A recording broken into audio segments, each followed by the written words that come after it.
سوال یہ پیدا ہوتا ہے کہ زید حامد نے ایسا کون سا جرم کیا ہے. اب آپ ان کے اوپر جو مرضی الزام لگا دیں. الزام تو ان پر ڈسپیوٹڈ سپیچ کرنے کا ہے سعودی حکومت کے خلاف. یہ ابھی کنفرم نہیں ہوا ہے. میں ایک بات کہوں کہ سعودی حکومت کی بڑی ایک چیکرڈ ہسٹری ہے.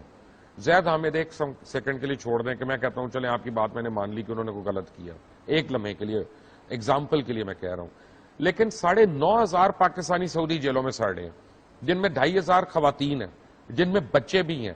ان کو آج تک کسی نے ہیئرنگ نہیں دی ہے, ان کو موقع نہیں ملا, ان کا پوائنٹ آف ویو. ایک ڈاکٹر عافیہ کو تو یہ سارا ملک روتا ہے, لیکن ان 2,500 بچیوں کا کیا, وہ پاکستانی نہیں ہے؟ اور جس نے جو کہہ دیا وہ ہم نے مان لیا. عربی میں کیس ہوتا ہے, عربی میں ان کے اوپر چارج شیٹ لگتی ہے, ان کو نہ پتہ چلتا ہے نہ جواب ملتا ہے, ان کو کہہ دیا جاتا ہے. لیکن پھر اس میں قصور کس کا ہے؟ قصور اس میں میں آ رہا ہوں, حکومت پاکستان ان کے پیروں میں بیٹھی ہوئی ہے, لے جاتی ہے بچا کر, ان کے پیروں میں بیٹھی ہے. آپ معذرت کے ساتھ آپ لکھ لیں میری بات, سعودی حکومت کے کہنے پہ یہاں پہ لوگوں کو پیسے دیے جاتے ہیں, وہ قتل و غارت کرتے ہیں, یہاں لسانی فساد کرتے ہیں, یہاں پہ اپنا وہ اہل تشیع کو مارتے ہیں, ان لوگوں کو مارتے ہیں جن سے ان کا کوئی یعنی مسلکی اختلاف ہوتا ہے. اور ہم وہاں پہ ہمارے بندے جو پکڑے جاتے ہیں, ہمارا اپروچ کیا حکومت کی, نہیں اچھا ہی کیا, اس نے ضرور کچھ غلط کیا ہوگا. نہیں, benefit of doubt should be given to the person and it is innocent until proven guilty, and guilty by a Saudi court? No. I do not believe in Saudi courts. جو حکومت خود ہیومن رائٹس کی ورس وائلیٹر ہو, دنیا کی تاریخ میں اتنا بڑا وائلیٹر کوئی نہ ہو, وہاں میں سمجھوں فیئر ٹرائل ہوا ہے.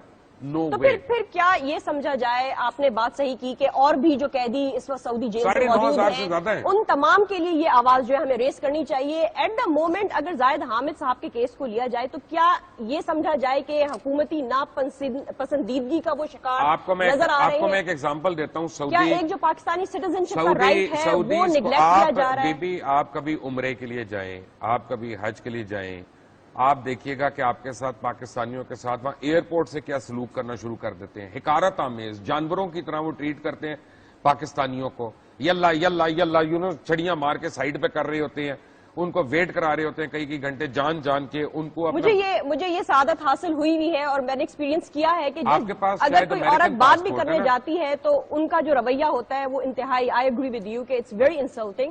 لیکن اب یہ بتائیے گا کہ کیا زاہد حامد اس وقت حکومتی ناپسندیدگی کا شکار ہے؟ آدمی کی بات مانوں جس کو انسان کی قدر نہیں ہے, جو یعنی حضور صلی اللہ علیہ وسلم کی ٹیچنگ جو ہیں, جو ہمارے پیغمبر, ہم آخری پیغمبر, ہمارے رسول, آخری نبی, سردار الانبیاء, ان کی ٹیچنگ یہ ہے کہ عربی کو عربی پہ فوقیت حاصل نہیں ہے.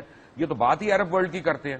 انہوں نے کبھی اسلامک ورلڈ کا نام لیا, بابری مسجد گری انہوں نے کبھی آبجیکٹ نہیں کیا, وہاں پہ گجرات میں مسلمانوں کا قتل عام ہوا کبھی انہوں نے نام لیا, کشمیر میں ہزاروں خواتین کی عصمت دری ہوئی ہے, کبھی سعودی گورنمنٹ نے آج تک اس کو کنڈیم کیا؟ یعنی میس جینوسائیڈ ہوتا ہے کشمیر کے اندر, اس کے اوپر ان کی کسی کی آواز نہیں نکلتی ہے. یمن کے اندر جا کے بے دردی سے بے غیرتوں کی طرح بمبنگ کر رہے ہیں یہ کہہ کے کہ وہ ٹیررسٹ ہیں. اسرائیل کی سپورٹ لے رہے ہیں, لیکن اسرائیل کے اوپر نہیں حملہ کرنا. اسرائیل جب حملہ کرتا ہے اس کو کنڈیم بھی نہیں کرنا, اس کو تیل بھی سپلائی کرنا. یار کس حکومت کی بات کر رہی ہو میرے سے؟